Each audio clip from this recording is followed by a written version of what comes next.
আসসালামু আলাইকুম। তো স্বাগত জানাচ্ছি আপনাকে বিজিএস টেকনোলজি বাংলার নতুন একটি ভিডিওতে। আজকের এই ভিডিওতে আমি আপনাদেরকে যেই বিষয়গুলো ৫ টা গুরুত্বপূর্ণ অ্যাপস নিয়ে আলোচনা করব। যে অ্যাপসগুলো সচরাচর আমাদের ফোনের মধ্যে থেকে থাকে বাট আমরা এগুলোকে একদমই ব্যবহার অনুপযোগী মনে করে থাকি। সো আজকের এই ভিডিওতে আমি আপনাদের সাথে এইরকম ৫ টি অ্যাপ সম্পর্কে আলোচনা করব। সেই সাথে থাকছে আপনার জন্য একটা বোনাস অ্যাপস। সো এই অ্যাপসগুলো সচরাচর আমাদের ফোনের মধ্যে থেকে থাকে বাট এগুলোকে আমরা ইউজ করি না। আমরা মনে করি this is not good usable apps for us. So in this video, I'm gonna try to discuss most 5 important apps. So এই ভিডিওটা ইংলিশ ল্যাঙ্গুয়েজ আপলোড হয়েছে আপনারা চাইলে সেই ভিডিওটা দেখে নিতে পারেন আমাদের বিজিএস টেকনোলজি ইংলিশ চ্যানেলে গিয়ে। সো ডোন্ট ওয়ারি, তো চলুন আমরা আমাদের ভিডিওটাকে শুরু করে ফেলি।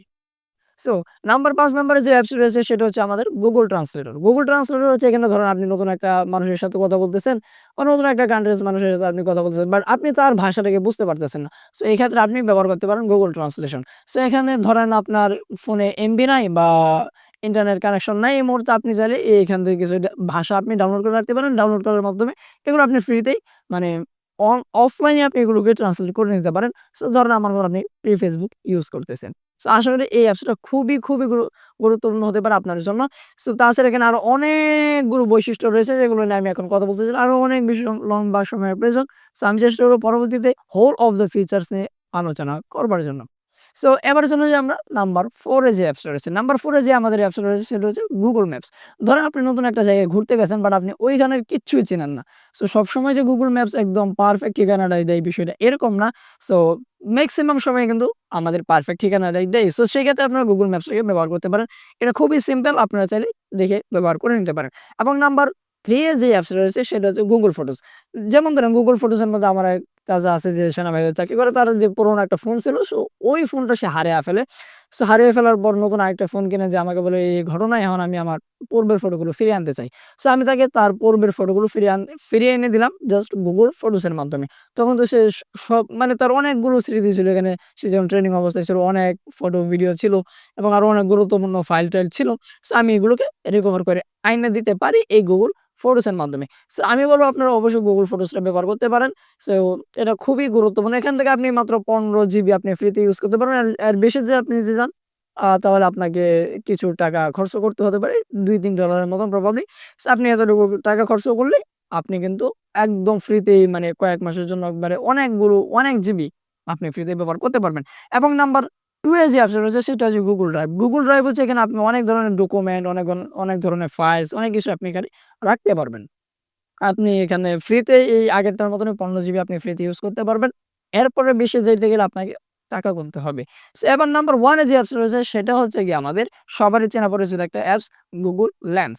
সো এখানে আপনি ধরেন আমার এই যে গেঞ্জিটা পইড়া আছি, সো এটা আপনার কাছে ভালো লাগলো। সো আপনি এটার একটা ছবি উঠাইয়া বা স্ক্রিনশট নিয়ে আপনি এটা Google Lens এর মধ্যে খুঁজে বের করতে পারবেন যে এটার দাম কত, এটা মার্কেট প্রাইস কত, এটা কি সবকিছু আপনি একদম টোটালি বের করে আপনি গেঞ্জিটা কিনতে পারবেন। সো এটা খুবই গুরুত্বপূর্ণ একটা বিষয়। আপনারা চাইলে এই অ্যাপসটাকে ব্যবহার করে দিতে পারেন।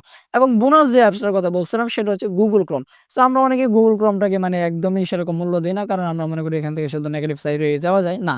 Google সাইট মানে Google Chrome থেকে আপনি অনেক বিষয় আপনি জানতে পারবেন। আপনার প্রয়োজন হতে পারে আপনার Wikipedia থেকে কোনো একটা নিউজ পড়া বা বিভিন্ন কোনো সাইটে আপনি প্রবেশ করতে পারবেন এই Google Chrome এর মাধ্যমে। সো আমি বলব অবশ্যই এটাকে খারাপ কাজে ব্যবহার করবেন না, অবশ্যই ভালো কাজে ব্যবহার করবেন।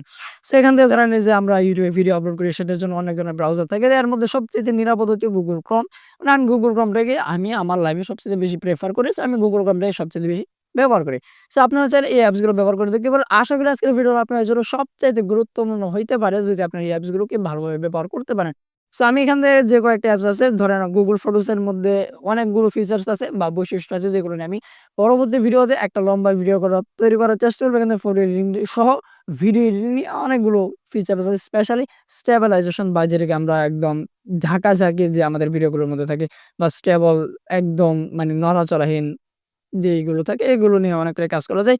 এবং Google Translator এর কিন্তু অনেকগুলো ফিচারস রয়েছে যেগুলো নিয়ে আমি আপনাদেরকে পরবর্তীতে একটা লম্বা ভিডিও আকারে দিয়ে দিব। মানে সমস্ত কিছু টিউটোরিয়ালি আপলোড করার চেষ্টা করব ইনশাআল্লাহ। সো আশা করছি আপনাদের জন্য এই ভিডিওটা সবচাইতে বেশি উপকারী ভিডিও হইতে পারে। সো আপনারা যদি অ্যাপস গুলোকে ভালোভাবে ব্যবহার করতে পারেন। সো দেখা হবে ইনশাআল্লাহ নতুন কোনো ভিডিওতে। ও বাই দ্য ওয়ে, আপনি যদি আমাদের চ্যানেলকে এখনো সাবস্ক্রাইব না করে থাকেন অবশ্যই সাবস্ক্রাইব এবং বেল ফলো করে রাখতে পারেন। কেননা এইরকম ইন্টারেস্টিং ভিডিও আমরা প্রতিনিয়তই চেষ্টা করি আপলোড করবার জন্য।